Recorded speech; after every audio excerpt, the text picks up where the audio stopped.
चलो दोस्तों, आज हम लोग शस्त्र प्रतिस्पर्धा, शस्त्र नियंत्रण एवं सशक्तिकरण को इंटरनेशनल पॉलिटिक्स में पढ़ेंगे। तो ये यूनिट 5 का लास्ट लेक्चर होने वाला है। इसके बाद हम लोग यूनिट 6 की ओर अग्रसर होंगे।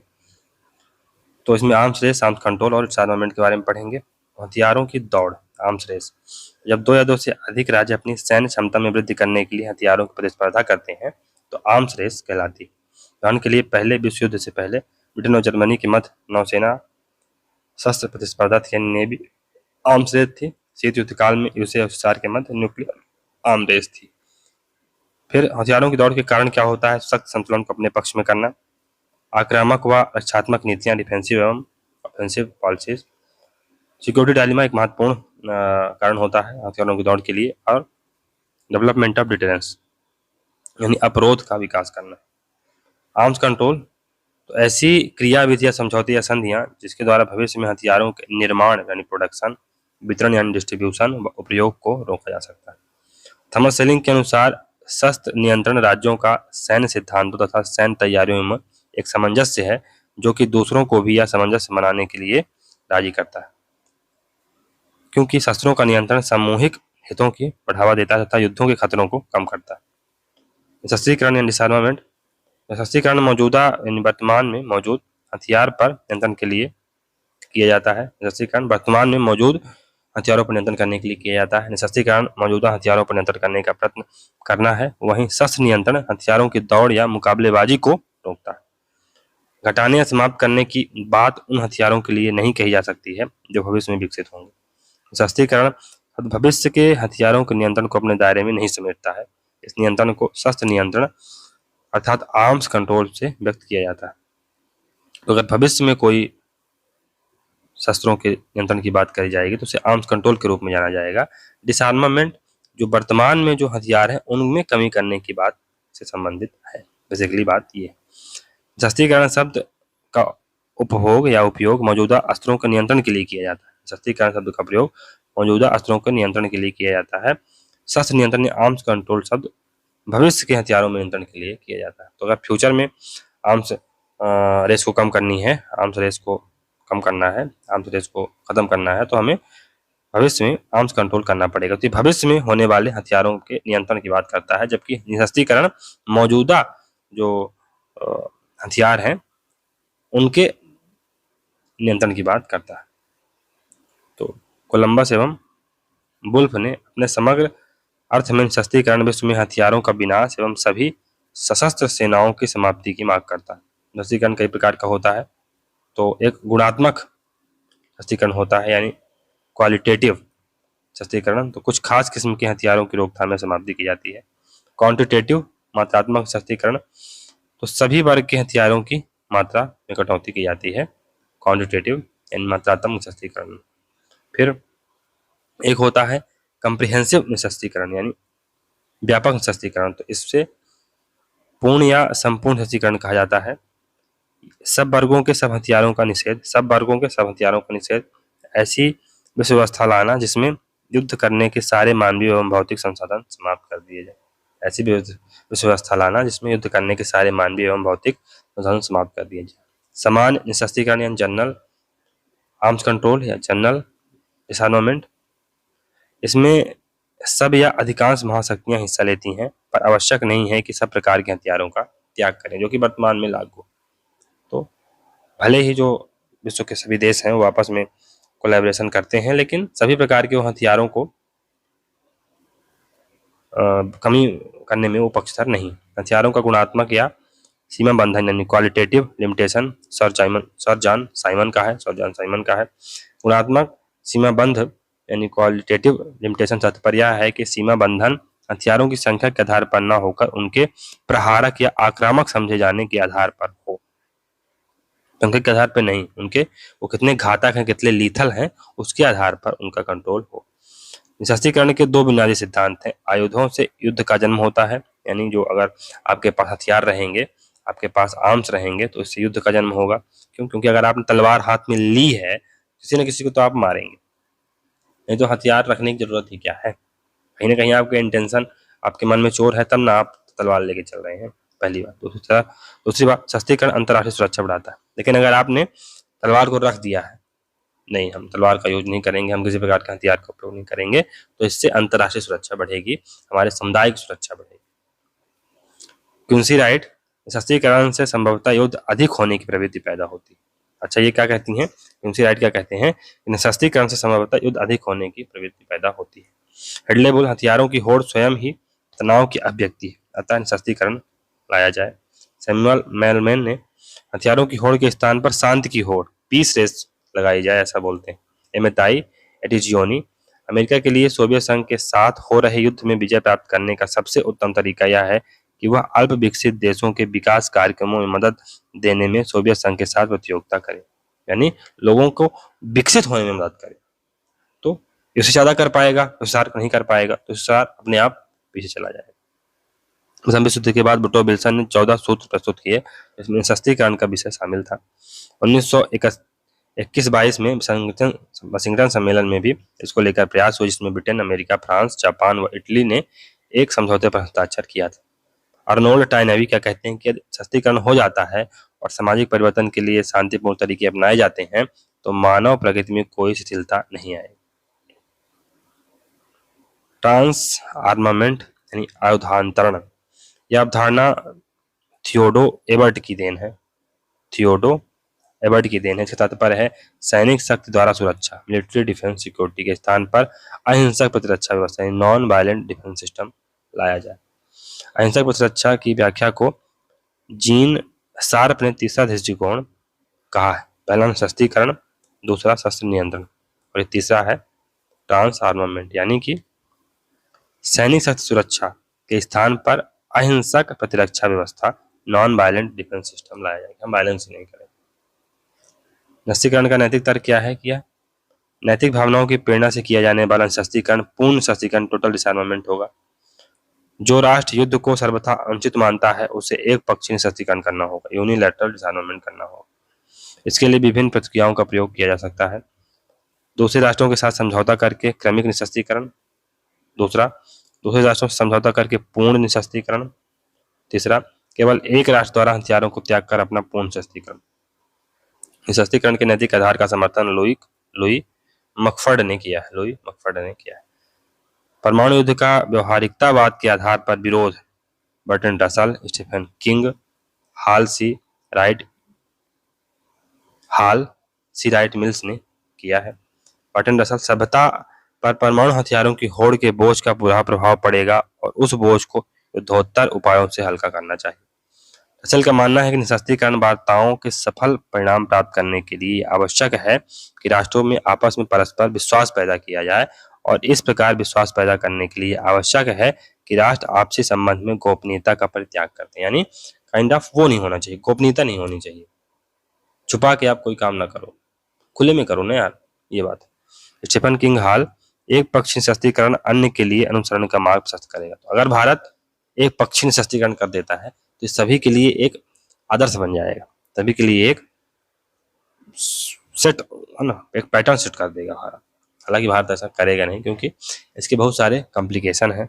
चाइना और पाकिस्तान जैसे कुटिल देश हमारे नेबर में है, तो हम तो ऐसा करने के बारे में सोच भी नहीं सकते। इवन हम अपना आर्म्स कंट्रोल या आर्म्स को कट डाउन करने के बारे में भी नहीं सोच सकते। क्यों? क्योंकि इनका भरोसा नहीं है कब क्या कर बैठे। तो अपन को तो भाई सुरक्षित रहना है, तो आर्म्स रेस में दौड़ना ही पड़ेगा। ये सब आदर्शवादी बातें हैं दोस्तों, बेसिकली इनका कोई वास्तविक अर्थ में औचित्य नहीं है। क्यों? क्योंकि ये दुनिया है, यथार्थवाद में चलती है। चाइना जैसा देश भारत को परेशान करने से बाज तो आएगा नहीं। पाकिस्तान अपने चरित्र को तो बदल नहीं देगा। अब जिसका चरित्र बिच्छू वाला है वो अपना चरित्र थोड़ी करेगा। तो अब आप इस प्रकार अगर यूनिलैटरल डिसआर्मामेंट कर लेते हैं तो ये कहाँ से कहाँ तक वाजिब होगा।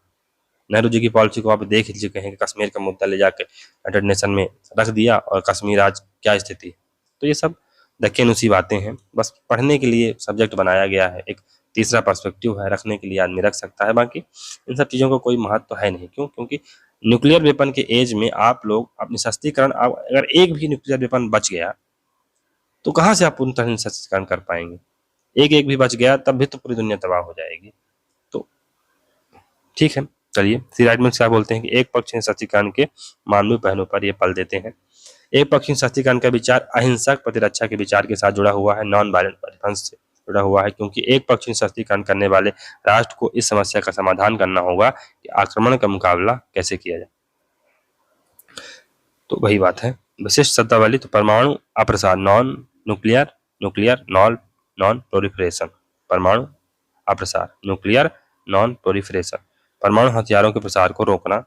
यह दो प्रकार से होता है। पहला वर्टिकल प्रोलिफरेशन यानी ऊर्ध्वाधर प्रसार, स्थापित परमाणु शक्तियों यानी P5 के मध्य संग्रहण कम करना, यानी वो अपने जो स्थापित परमाणु शक्तियां हैं, P5 की जो नेशन है, वो उनको स्टैब्लिश्ड न्यूक्लियर स्टेट्स माना जाता है, तो वो अपने संग्रहण को यानी अपने स्टोरेज को कम करें।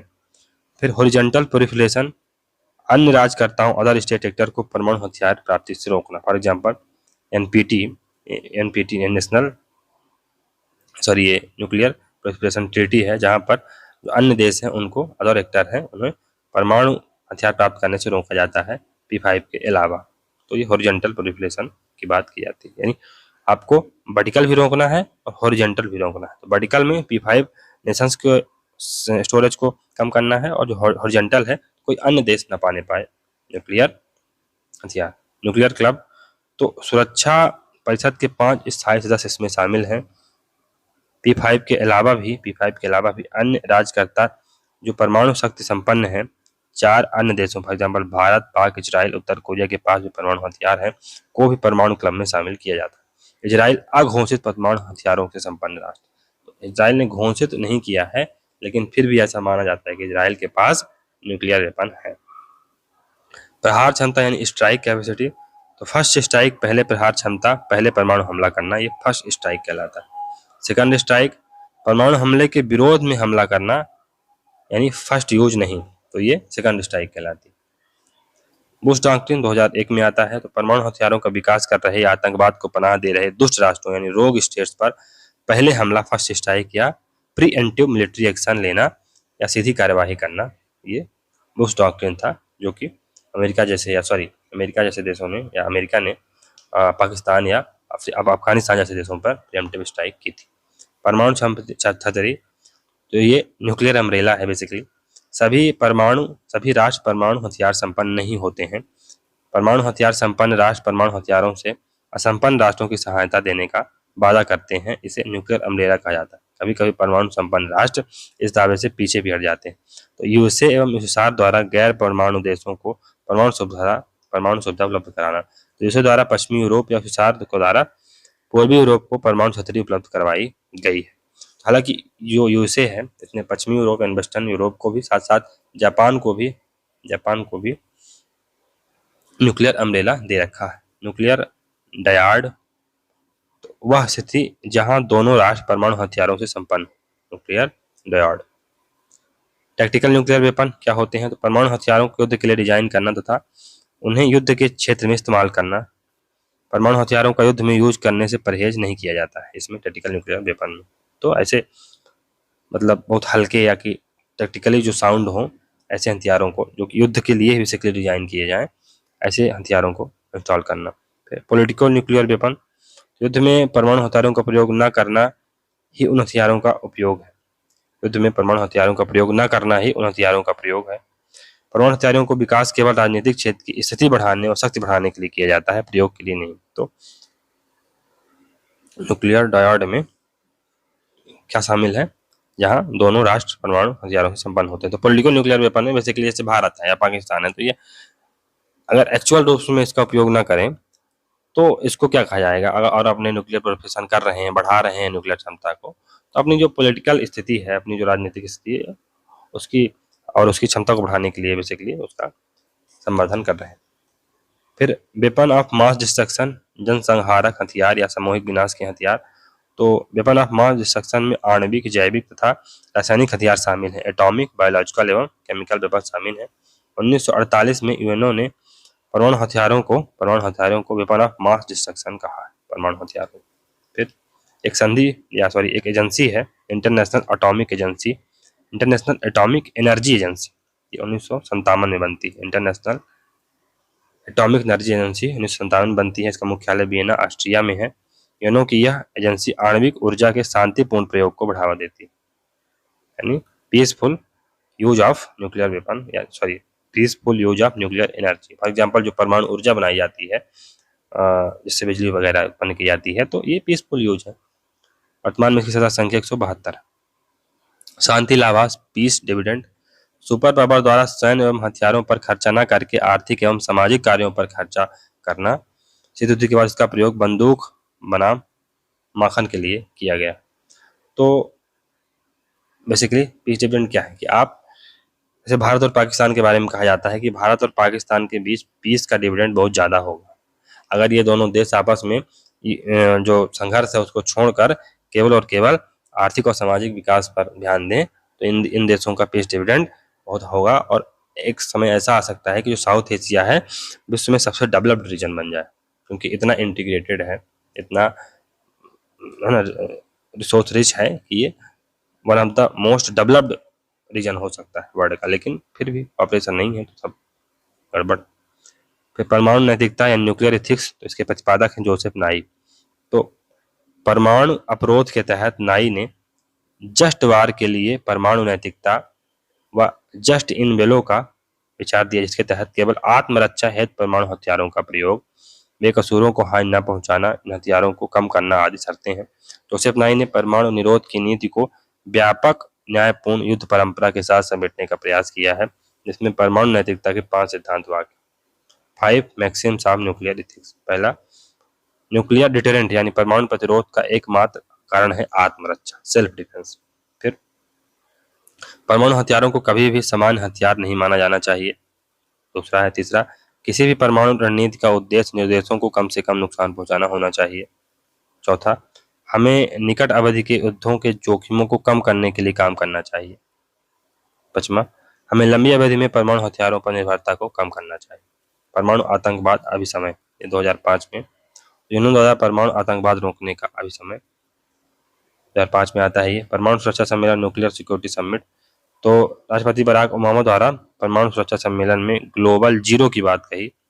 प्रेरक हैं इसके अमेरिकी राष्ट्रपति बराक ओबामा। तो उद्देश्य क्या है? परमाणु सुरक्षा एवं परमाणु हथियारों को आतंकवादियों के हाथों में जाने से रोकना। इसके लिए कुल 4 अभिसमय हुए हैं, यानी 4 सम्मेलन हुए हैं, 4 समिट्स हुई हैं। कौन कौन सी? वाशिंगटन यूएसए में 2010 में, सियोल दक्षिण कोरिया में 2012 में, हेग नीदरलैंड में 2014 में, वाशिंगटन यूएसए में, वाशिंगटन डीसी यूएसए में 2016 में। अमेरिकी राष्ट्रपति आइजनहावर ने 1953 में एटम्स फॉर पीस, शांति के लिए परमाणु का नारा दिया। अमेरिकन राष्ट्रपति रीगन ने स्टार वार, स्ट्रेटेजिक डिफेंस इनिशिएटिव की घोषणा की। यह एक सामरिक रक्षा पहल का कार्यक्रम था। नेक्स्ट है ऑपरेशन डेजर्ट फॉक्स 1998 में। तो यूएसए व ब्रिटेन द्वारा शुरू किया गया एक छोटा बमबारी अभियान, जिसने उन शहरों को लक्षित किया इनके बारे में माना जाता था कि वे इराक के जैविक, रासायनिक व परमाणु हथियारों का स्थान है। ऑपरेशन डेजर्ट फॉक्स 1998 में। 2003 में IAEA के निरीक्षकों ने पाया कि ईरान एनपीटी सदस्य है तथा इसने नटांज में एक यूरेनियम संयंत्र संवर्धन और अराक में एक भारी जल उत्पादक संयंत्र का निर्माण किया है, जिससे यह डर हवा कर गया कि ईरान के पास पाकिस्तान से प्रौद्योगिकी समर्थित द्वारा एक अवैध परमाणु हथियार कार्यक्रम था। रोग स्टेट, तो 1985 में अमेरिकी राष्ट्रपति रोनाल्ड रीगन ने यूएसए को रोग स्टेट कहा। यूएसए के नीति निर्माता इन राज्यों को दुष्ट राज्य कहते हैं, जिन्हें वेपन ऑफ मास डिस्ट्रक्शन यानी सामूहिक संहार के हथियारों द्वारा अंतर्राष्ट्रीय सुरक्षा को खतरे में डाला है। तो अमेरिकी राष्ट्रपति जॉर्ज वाकर बुश 2002 ने इराक, ईरान, उत्तरी कोरिया को शैतानों की धुरी, एक्सिस ऑफ इविल कहा है। ईरान, इराक और उत्तरी कोरिया को। बाद में क्यूबा, सीरिया और लीबिया को भी इसमें शामिल किया गया, पर अब इन तीनों को हटा दिया गया। परमाणु हथियार मुक्त क्षेत्र, न्यूक्लियर फ्री जोन, तो यूएनओ महासभा के संकल्प 3473 XXXB द्वारा 1975 में परमाणु हथियार मुक्त क्षेत्र का उल्लेख किया गया। तो इसमें टलाटे लोल्को संधि 1967 में होती है। इसके तहत लैटिन अमेरिका परमाणु मुक्त क्षेत्र बना 1967 में। क्यूबा ने इस संधि पर हस्ताक्षर नहीं किए, बाकी सभी देशों द्वारा इस संधि पर हस्ताक्षर किए गए। टलाटे लोलको संधि। फिर टोरोटोंगा संधि 1985 में होती है, दक्षिण प्रशांत परमाणु मुक्त क्षेत्र बना। बैंकॉक संधि 1995 में आसियान क्षेत्र परमाणु मुक्त क्षेत्र बना। फिर पिलिंडावा संधि 1996 में होती है, इसके द्वारा अफ्रीका परमाणु मुक्त क्षेत्र का निर्माण किया गया। सेमे पलाटिन्स्क या सेमी संधि 2006 में होती है, इसके द्वारा मध्य एशिया को परमाणु मुक्त क्षेत्र घोषित किया गया। अब global zero, a world without nuclear weapons. Global zero की शुरुआत दिसंबर 2008 में पेरिस में की गई। ग्लोबल जीरो परमाणु उन्मूलन के लिए अंतर्राष्ट्रीय आंदोलन है। परमाणु हथियारों का उन्मूलन, प्रभावित समुदायों के लिए न्याय, आने वाली पीढ़ियों के लिए सुरक्षा, परमाणु हथियारों को खत्म करने और इन हथियारों को जहरीली विरासत से नुकसान पहुंचाने वाले समुदायों के लिए न्याय सुरक्षित करने की शक्ति का निर्माण करना। 2022 में ग्लोबल जीरो को बियॉन्ड द बॉम्ब के साथ विलय किया गया तथा एक नई संगठनात्मक रणनीति अपनाई गई जो आज भी भू राजनीतिक वास्तविकता पर आधारित और भविष्य के लिए उन्मुख है। यह पथ प्रदर्शक प्रथम वैश्विक जीरो के व्यवहारिक आतंकवाद के साथ बियॉन्ड द बॉम्ब की विद्रोही भावना से मेल खाते हुए नीति को प्रभावित करने के लिए एक बहुआयामी अंतः विषय अभियान केंद्रित रणनीति को आगे बढ़ाता है। यह नया विस्तारित ग्लोबल जीरो समुदाय समझता है परमाणु खतरे को खत्म करने का एकमात्र तरीका प्रसार, परमाणु आतंकवाद व मानवीय तबाही सहित परमाणु हथियारों के प्रसार को रोकना, सभी परमाणु सामग्रियों को सुरक्षित करना और सभी परमाणु हथियारों को खत्म करना। अमेरिकी राष्ट्रपति बराक ओबामा ने घोषणा की कि ग्लोबल जीरो हमेशा मेरे और मेरे प्रशासन में भागीदार रहेगा। नेक्स्ट है कॉन्सेप्ट ऑफ डिटरेंस। डिटरेंस के द्वारा शक्ति संबंधों को व्यक्त किया जाता है। इसके द्वारा अंतर्राष्ट्रीय राजनीति में सामंजस्य की बजाय विरोधी संबंधों को प्रकट किया जाता है। डिटरेंस एक सैन्य रणनीति है जिसके द्वारा राज्यों के आक्रामक व्यवहार पर प्रतिबंध आरोपित किया जाता है, क्योंकि आक्रामक राष्ट्र आक्रमण से होने वाले संभावित नुकसान को देखते हुए आक्रमण नहीं करता है। इसे अवरोध का तर्क कहा जाता है। यह भय को व्यक्त करने का एक माध्यम है जिसके अंतर्गत राज्यों के अपेक्षित व्यवहार को परिवर्तित किया जाता है। तो भारत और चीन के बीच, अब चूंकि भारत पाकिस्तान पर आक्रमण क्यों नहीं कर देता, क्योंकि एक डिटरेंस है। डिटरेंस क्या है? न्यूक्लियर वेपन का, कि अगर भारत ने आक्रमण किया भी तो क्योंकि पाकिस्तान एक रोग स्टेट है और वहां पर कब क्या हो जाए किसी को पता नहीं है, तो हो सकता है न्यूक्लियर वेपन चला दे, तो उससे होने वाला जो नुकसान है भारत को ज्यादा होगा। भारत अभी आर्थिक प्रगति के मार्ग पर है, तो भारत ये सब चीजें अफोर्ड नहीं कर सकता।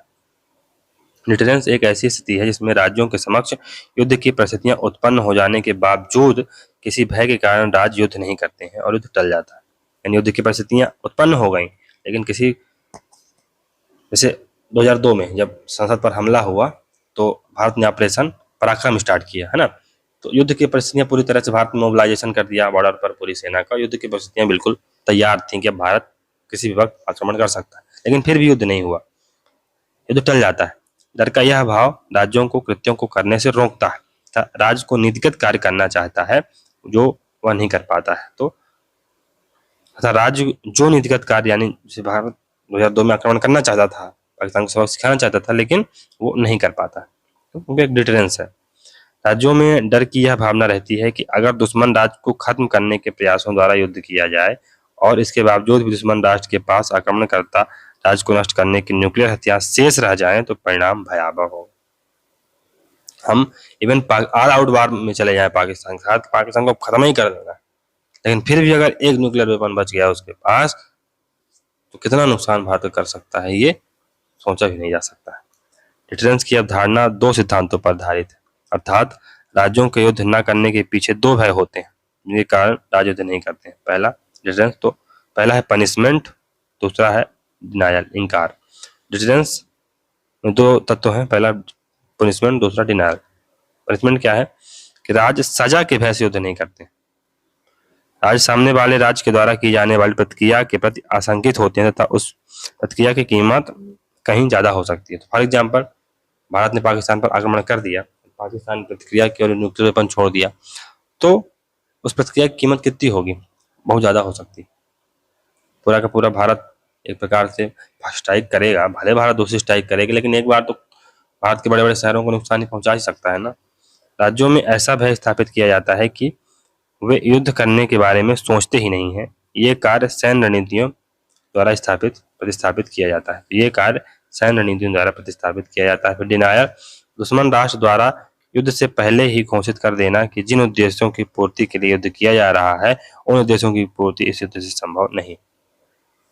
तो deterrence by punishment, deterrence by denial, यानी कि राज्य से चाइना, अब अगर चाइना भारत पर आक्रमण करेगा तो भारत एक प्रकार से, भारत के जो स्ट्रेटेजिक न्यूक्लियर वेपन है या कि भारत के पास जो डिटरेंस है एक प्रकार की, उससे भारत एक प्रकार से संदेश डिनायल कर दे रहा है कि आप जिस उद्देश्य के लिए, यानी कि आप हमारे टेरिटरी पर कब्जा करने के लिए अगर आ रहे हैं तो आपको इतनी भारी कीमत चुकानी पड़ेगी उसकी कि आप फिर सरवाइव नहीं कर पाओगे आगे चल के। बात ये है, तो उस संभव ही नहीं है ना आप वो कर पाओ। परमाणु हथियारों का इतिहास, परमाणु हथियारों का विकास व उपयोग 1945 में शुरू हुआ, जिससे युद्धों के इतिहास व मानवता के इतिहास में एक महत्वपूर्ण मोड़ आया। सबसे पहले परमाणु हथियारों का निर्माण एवं परीक्षण अमेरिका द्वारा किया गया। युद्ध में इस्तेमाल होने वाले पहले एवं एकमात्र परमाणु हथियार मैनहट्टन प्रोजेक्ट द्वारा विकसित परमाणु बम थे। इसका विकास अमेरिकी भौतिक वैज्ञानिक जे रॉबर्ट ओपेनहाइमर के नेतृत्व में किया गया। अमेरिका ने अपना पहला परमाणु परीक्षण 16 जुलाई 1945 को न्यू मैक्सिको के रेगिस्तान में किया। अमेरिका ने अपने परमाणु बमों का प्रयोग 1 अगस्त 1945 को जापान की हिरोशिमा, बम का नाम था लिटिल बॉय, 15 किलोटन की क्षमता थी इसकी, तथा 9 अगस्त 1945 को बम का नाम फैटमैन था, इसका 21 किलोटन इसकी क्षमता थी, पर किया। इसकी प्रकृति अत्यंत विध्वंसकारी थी, इसका प्रभाव आज तक भी वहां के लोगों के जीवन पर छाया हुआ। परमाणु हथियारों की विनाशकारी क्षमता का मतलब है इन परमाणु हथियारों ने अंतर्राष्ट्रीय और घरेलू राजनीति को इस तरह प्रभावित किया है कि किसी अन्य हथियार के पास ऐसी क्षमता नहीं थी। 1948 में परमाणु हथियारों की एक नई श्रेणी सामने आई जिसे सामूहिक विनाश के हथियार यानी वेपन ऑफ मास डिस्ट्रक्शन के रूप में जाना जाता है, वही न्यूक्लियर वेपन। तो वेपन ऑफ मास डिस्ट्रक्शन यानी समूह विनाश के हथियार, वेपन ऑफ मास डिस्ट्रक्शन को संयुक्त राष्ट्र ने 1948 में मान्यता दी है। वेपन ऑफ मास डिस्ट्रक्शन की श्रेणी में परमाणु, जैविक व रासायनिक हथियारों यानी एटॉमिक, बायोलॉजिकल और केमिकल वेपन्स को शामिल किया जाता है। ABC, atomic, biological and chemical weapons. ये पारंपरिक हथियारों से मुख्य रूप से 3 रूपों में अलग होते हैं। पहला, ये ऐसे हथियार है जिनमें बड़े पैमाने पर समपार्श्विक यानी कोलैटरल डैमेज पहुंचने की क्षमता है, जिसका नागरिकों पर विनाशकारी प्रभाव पड़ेगा। कोलैटरल डैमेज होगा, यानी कि अगर भारत पाकिस्तान पर करेगा तो पाकिस्तानी